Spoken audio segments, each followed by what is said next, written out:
The Lorax by Dr. Seuss.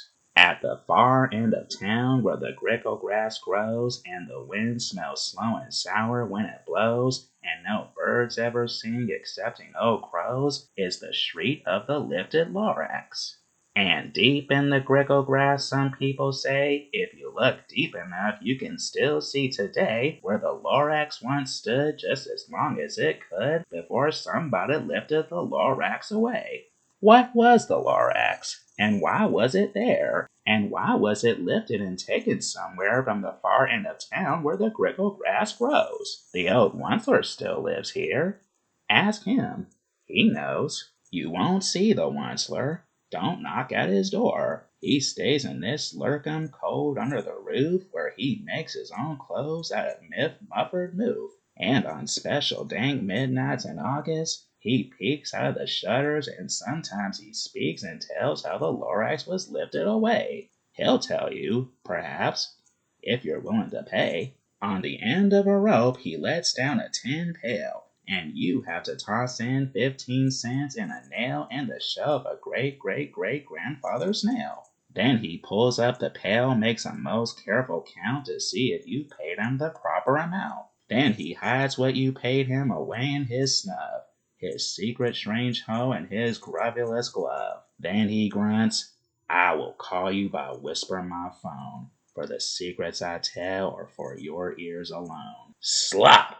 Down slops the whisper my phone to your ear, and the old Onceler's whispers are not very clear, since they have to come down through a sneakerly hose, and he sounds as if he had smallish bees up his nose. Now I'll tell you, he says with his teeth sounding gray, how the Lorax got lifted and taken away. It all started way back, such a long, long time back. Way back in the days when the grass was still green and the pond was still wet and the clouds were still clean and the song of swami swans rang out in space.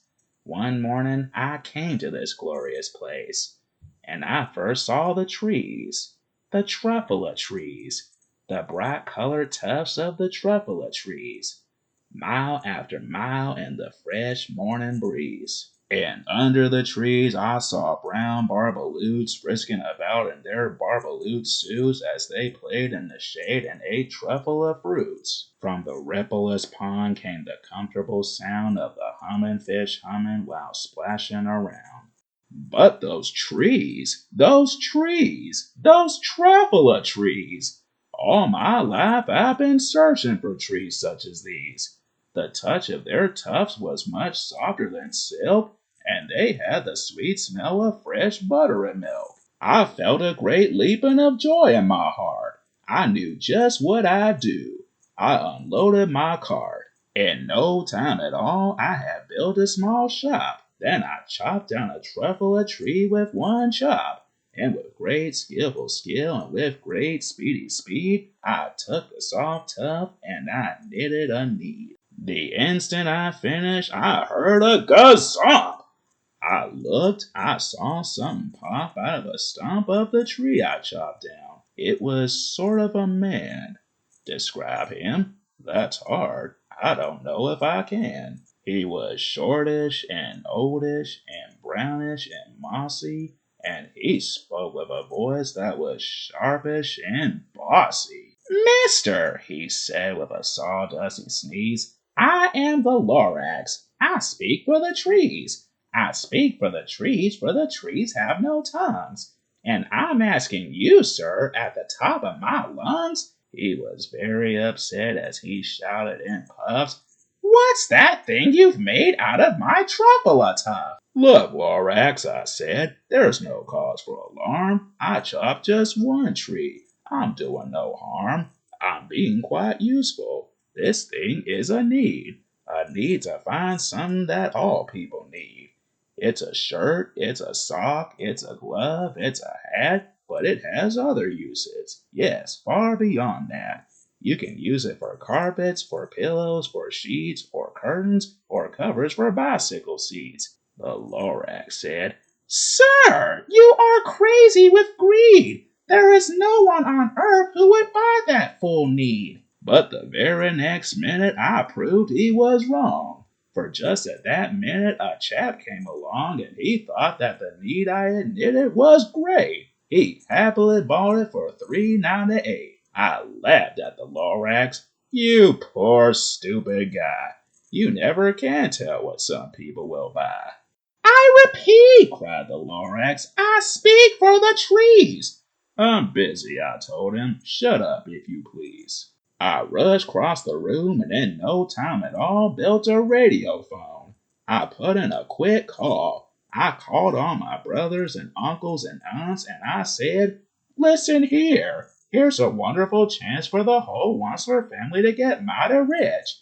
Get over here, fast. Take the road to North Nitch, turn left at Weehawken, sharp right at Self Stitch. And in no time at all, in the factory I built, the whole Wansler family was working full tilt. We were all knitting needs just as busy as bees, to the sound of the chopping of truffle trees. Then, oh baby, oh, how my business did grow. Now chopping one tree at a time was too slow. So I quickly invented my super axe hacker, which whacked off 4 truffle trees at one smacker. We were making needs 4 times as fast as before. And that Lorax, he didn't show up anymore. But the next week he knocked on my new office door. He snapped, I'm the Lorax who speaks for the trees, which you seem to be chopping as fast as you please. But I'm also in charge of the brown Barbaloots who played in the shade in their Barbaloot suits and happily lived eating truffle of fruits. Now, thanks to your hacking my trees to the ground, there's not enough truffle of fruit to go round. And my poor Barbaloots are all getting the crummies because they have gas and no food in their tummies. They loved living here, but I can't let them stay. They'll have to find food, and I hope that they may. Good luck, boys, he cried, and he sent them away. Ah, the Wansler felt sad as I watched them all go. But business is business, and business must grow, regardless of crummies and tummies, you know. I meant no harm, I most truly did not. But I had to grow bigger, so bigger I got. I bigger my factory, I bigger my roads, I bigger my wagons, I bigger the loads of the needs I shipped out. I was shipping them forth to the south, to the east, to the west, to the north. I went right on biggering, selling more needs, and I bigger my money which everyone needs. Then again he came back. I was fixing some pipes when that old nuisance Lorax came back with more gripes. I am the Lorax! He coughed and he whiffed. He sneezed and he snuffed. He snargled, he sniffed. Wansler! He cried with a crofulous croak. Wansler! You're making such smockulous smoke! My poor swami swans, why they can't sing a note! No one can sing who has smog in his throat. And so, said the Lorax, please pardon my cough. They cannot live here. So I'm sending them off. Where will they go? I don't hopefully know. They may have to fly for a month or a year to escape from the smog you've smogged up around here. What's more, snapped the Lorax, his dander was up, let me say a few words about Globbity Glob. Your machinery chugs on day and night without stop making Globbity Glob. Also sloppity slop. And what do you do with this leftover goo?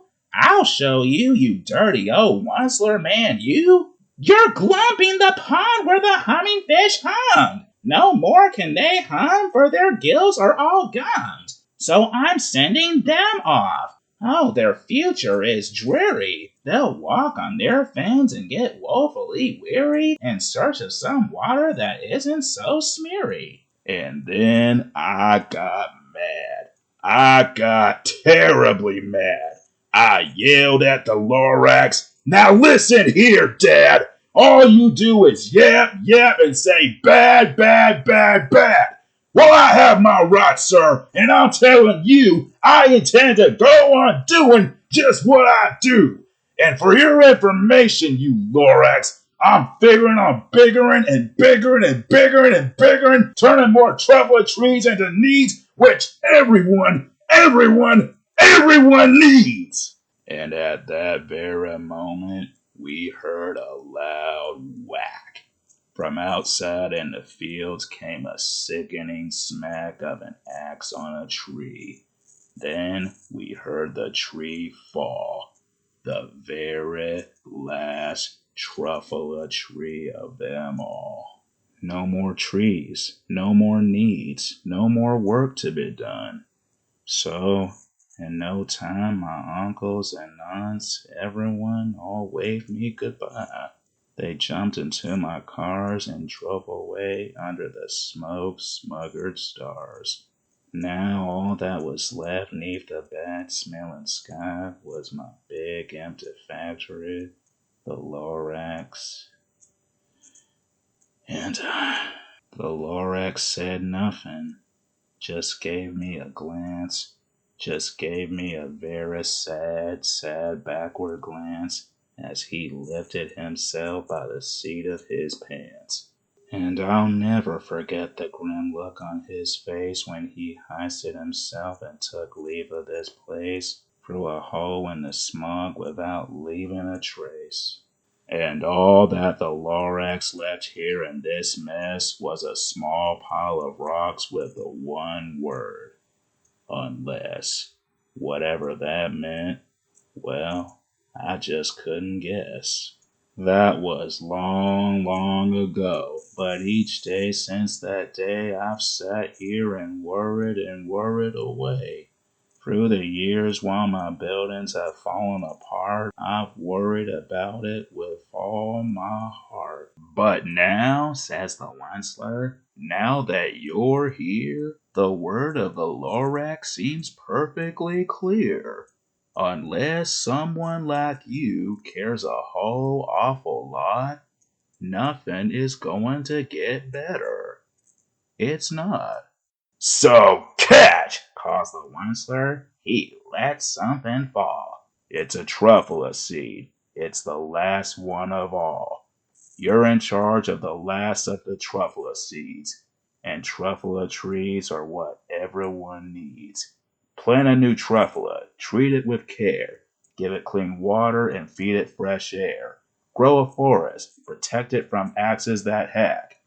Then the Lorax and all of his friends may come back.